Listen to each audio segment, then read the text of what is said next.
Hello, my name is Adam Stjernljus and I'm the creative director and lead game designer at Wishfully. And I'm Claes Eriksson. I'm a co-director and scriptwriter. And today we're gonna play around 20 minutes of our upcoming sci-fi puzzle adventure Planet of Lana. So when we enter this point of the game, our main character Lana is passed out on the ground, and this mysterious creature Mui is trying to wake her up.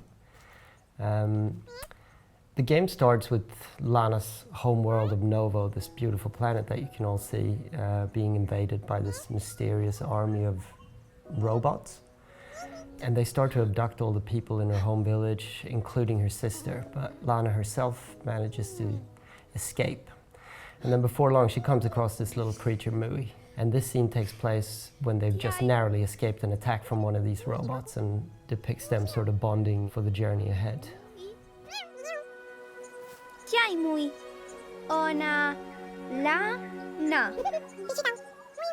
Now you'll hear the dialogue is actually a language that we've written ourselves, that these people of this strange planet Novo use to communicate with each other. At first we didn't actually want to have any spoken dialogue at all. We wanted to basically just communicate the characters' feelings and emotions using body language and animation, but we sort of felt a little bit stifled by that as the story grew and developed, and we really felt like we wanted that extra layer of emotion that sort of tone of voice would bring. So there won't be any subtitles. You won't really understand the language beyond like just inferring meaning from the tone of voice, but we found that it's a very effective way to sort of build on this alien world of Novo. Yeah, it really adds another layer to the storytelling, I think, and it's also very important gameplay-wise for the relationship between Lana and Mui. And in the game you are playing as Lana, this 11-year-old girl, and then you have your sidekick Mui, and you can think of her kind of like a dog, and so you can give her commands.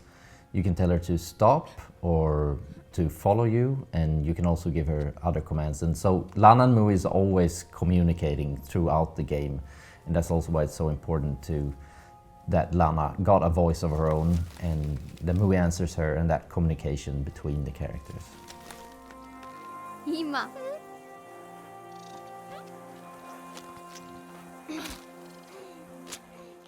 And here we can see first Mui had to stand on one of those sprouts so Lana could get across, and then Lana had to do the same thing for Mui. And gameplay and puzzles are really built around what Lana can do and what Mui can do and what they can do together and separately.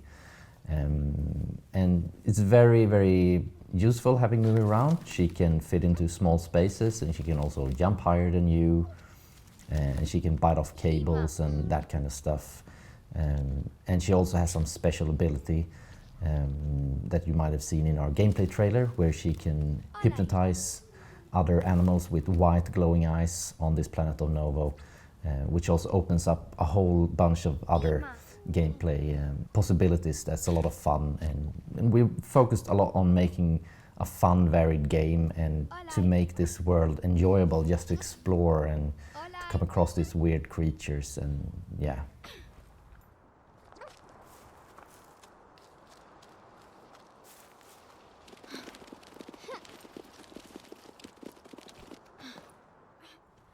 And of course, Lana's only 11 years old, so she's, as a character, she's quite vulnerable. Like, we didn't want her to be a superhero, and like up until this point of the game, it really has been you against the world. And then, you know, when you do encounter Mui finally, like it becomes like a little bit of a turning point for her, and in the game in particular, that you start to take a little bit more control and progress.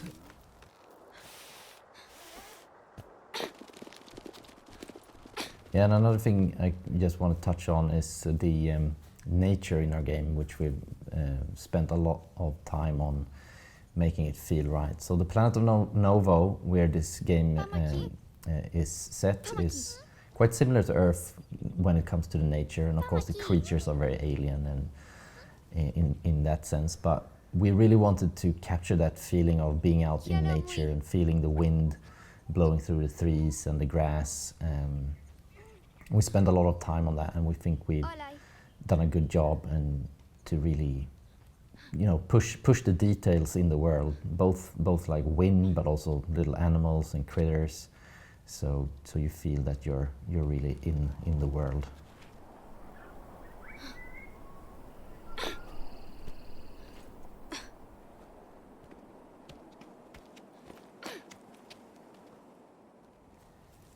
We saw there before that Lana develops this other ability with Mui to waypoint and to actually point her to a specific place on screen, where she can then send Mui in, and Mui will go there and perform an action, or which we'll see is quite useful.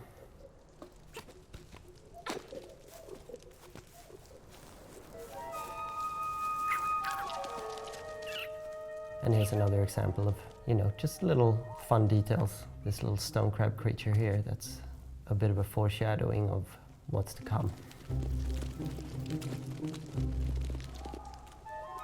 Yeah, so here they come across this mama stone crab, which is this weird, like big, crab-like creature.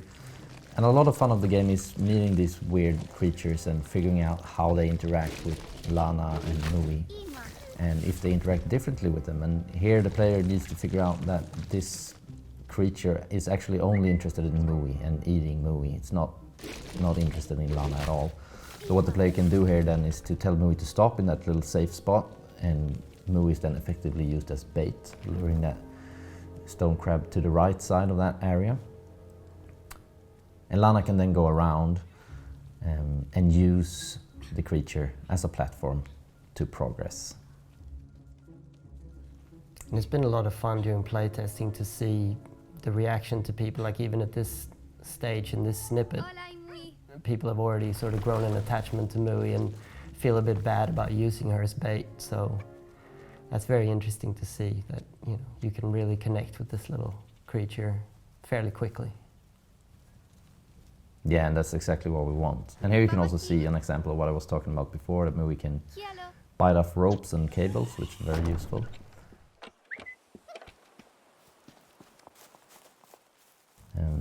And here's also an example of where Lana can tell Mui to go into this narrow space which she can't fit into, to activate this tentacle that she can climb up on. Olai. And I could also just say briefly that this part of the game that we're showcasing here today is quite early in the game, and it's the first part, as you see now, where you're actually playing together with Mui. So this chapter also serves as kind of like an introduction to what Mui can do, and how Lana and Mui can interact with each other, and how you can use their different abilities to solve the obstacles and puzzles that you come along in this world. And here you can see that Mui can go into these tunnels, which is going to be more useful later on. Olai, Mui.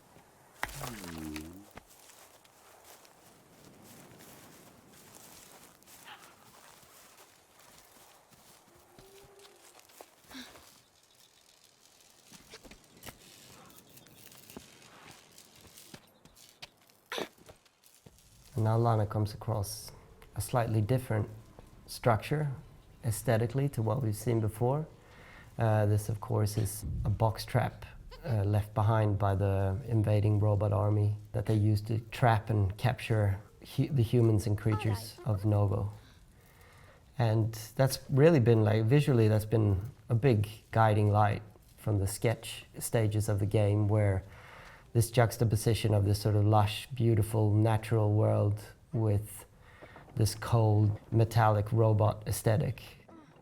And it works quite well, we think. Pamaki. Yeah, and when you start the game, Lana is living peacefully in her village, right? Living off the nature and the creatures on this planet, and are living quite a simple life without technology before these robots invade. And it's a big part of the fun, right? To figure out why these robots have come to the planet. You wanna elaborate a bit on that, Klaus?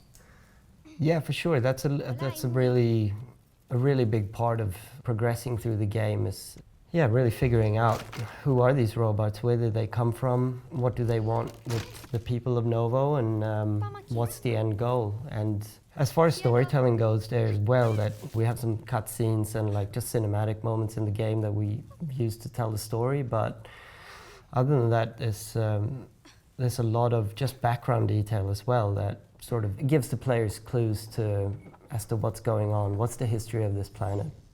And that's been something quite challenging, but also very, very satisfying to sort of get right.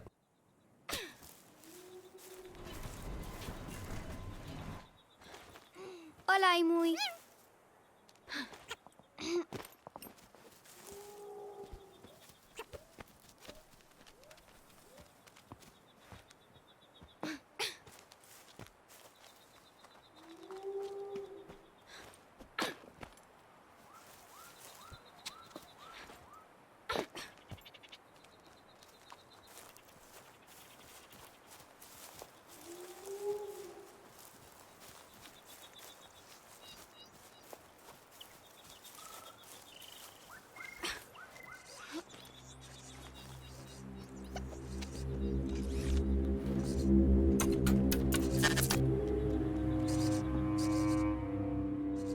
And now here we have our first encounter with one of these robots.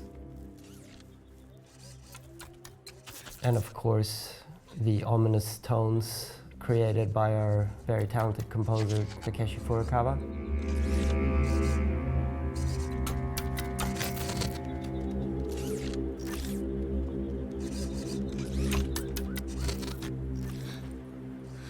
We wanted to use music fairly sparsely in Planet of Lana. That was something that we agreed on with Takeshi fairly early on. We didn't want to flood the game with looping music and just to sort of fill out space. When the music does appear, we wanted it to really sort of communicate something and feel like a real cinematic treat for the player. And that's something that I think Takeshi's done just an excellent job with. That he's letting the natural world of the natural sounds of Novo, the bird life, the animal life, you know, the wind, build the foundation of the atmosphere, and then these little sort of splashes of color and music come in underneath. And this is a very good example of that as well.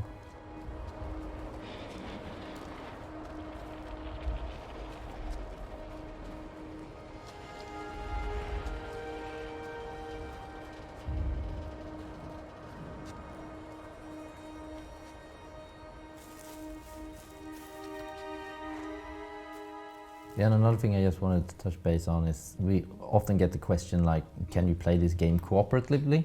Can you hand over a second controller to your friend so they can play as Mui? It was a very conscious decision from the get-go, and the whole game is based on that you can't do that. That Mui is her own living being and with her own mind, and you know, for the player to really develop this relationship with Mui, we felt it was super necessary that she couldn't be controlled by another human, because we really want to, you know, try to create that feeling or that relationship that you can have with a creature like a dog in real life, and that magic really disappears as soon as another human being takes control of her.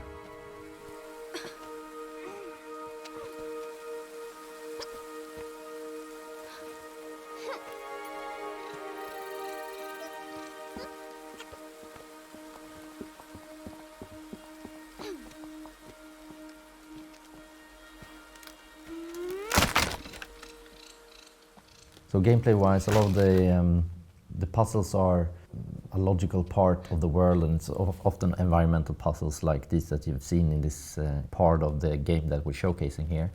But since this is an introductory chapter for playing with Mui, it's also on the simpler side, and as we move on in the game, the difficulty ramps up, and also you get to unlock new abilities both with Mui and Lana. It also opens up new possibilities for solving puzzles and exploring this world, which we're very happy with. Ima.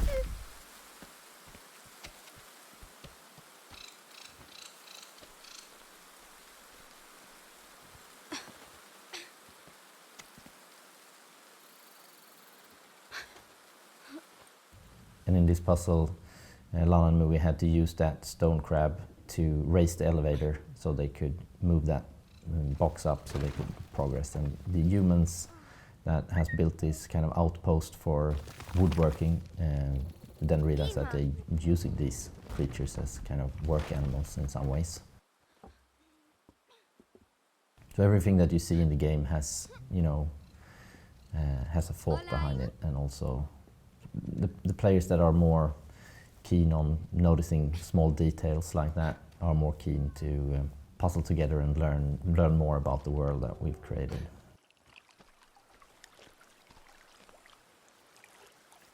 Pamaki Mui.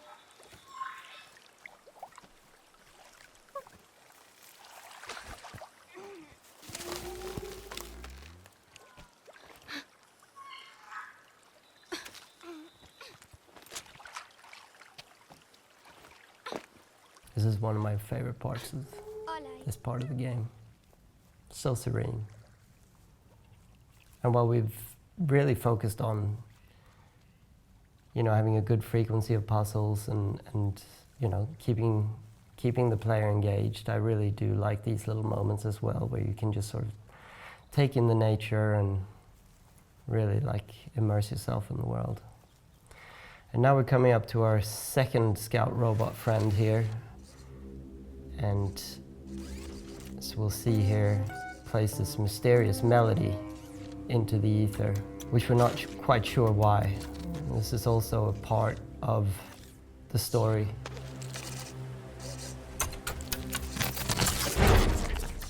Yeah, and here also you see that this is like the finale of this chapter, and here the player has to set up a trap, and Lana and Mui really has to work together here with everything they've learned so far.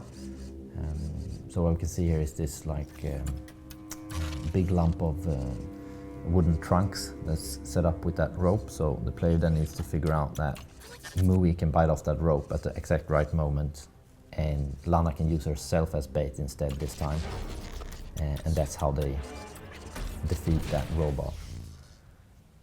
And it's really it's a turning point in the game where Lana kind of realizes and Mui that they might be able to do this, that they might be able to make a difference, and might be able to find her sister and the people of the village.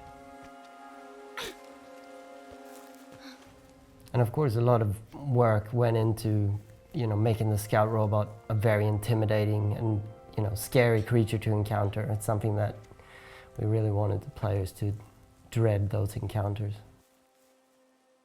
And now, of course, Lana comes out on the ledge here, and she sees this strange robot base structure far in the distance. And that also plays this strange melody that we saw the scout play before. And of course, now she can see the goal of her journey. She knows where she needs to go.